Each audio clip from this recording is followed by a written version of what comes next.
Magandang araw po sa inyong lahat. Bali, tulungan ko po kayo gumamit sa English nitong soken. Nasa Tagalog po ay kaya rin. Okay? Ginagamit po itong soken para makasagot po tayo sa maikling pamamaraan.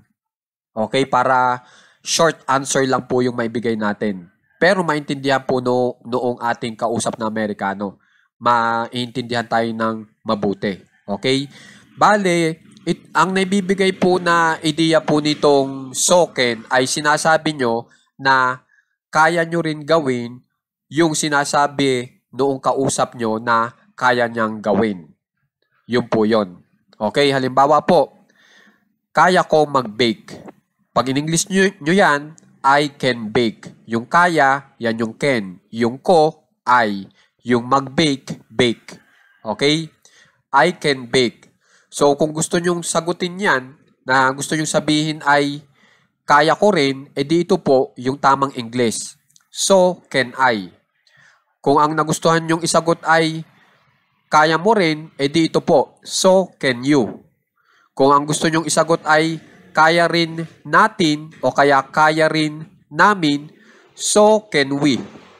Kung ang gusto nyo naman po ay kaya rin nila, so can they. Kung ang gusto nyo pong isagot ay kaya niya rin, tapos yung niya ay lalaki, so can he. Kung babae po, so can she. Okay po? Pag gusto nyo pangalanan yung tao, pwede rin po, kaya rin ni Tarzan, so can Tarzan. Okay? So, ganyan lang po kadali yung leksyon natin, pero alam nyong magagamit nyo rin po agad. Di ba po ba? So, makikipansin po yung 1 to 6 dito. Kung mapapansin nyo, yung 1 to 6 po dito ay gumamit po ng can na itinagalog po bilang kaya. Okay? Na yan po yung magbibigay sa inyo ng senyales na pwede nyo pong isagot itong soken. Okay? Kasi ang sinasabi po dito sa 1 to 6 ay patungkol sa kakayahan na gawin yung naturang aksyon. Okay? At ang isasagot nyo naman po ay kaya rin noong tao na gawin yung action na sinasabi noong kausap niya. Okay? So, ganun po yung tema ng pag-uusap dito sa ating aralin. So, kung ganyan pong klase yung pag-uusap nyo, pwede nyo pong magamit itong soken. Okay? Kaya sana po makikipractice po ng maigi to para magamit nyo rin po agad. Okay? So, isa pang halimbawa. Kaya ni Mario maglangoy.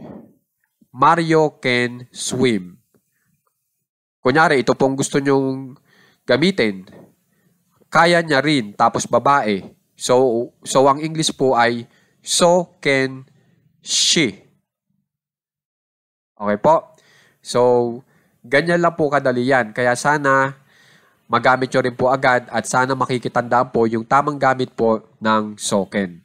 Okay? At makikitandaan, ito pong soken, ang kapareha po ay mga pronoun na I, you, we, they, he, she. Pero kung ang gusto nyong gamitin ay pangalan o noun, ito na po yun, yung Tarzan. Pinangalanan po natin yung tao. Kasi yung pronoun po ay tagaturo lamang ng tao. Kung mapapansin nyo, I, ko. Tinuturo ko yung sarili ko pero hindi ko pinapangalanan. So, yan po yung pronoun. Okay? So, yan yung tamang kaparehang pronoun ng soken.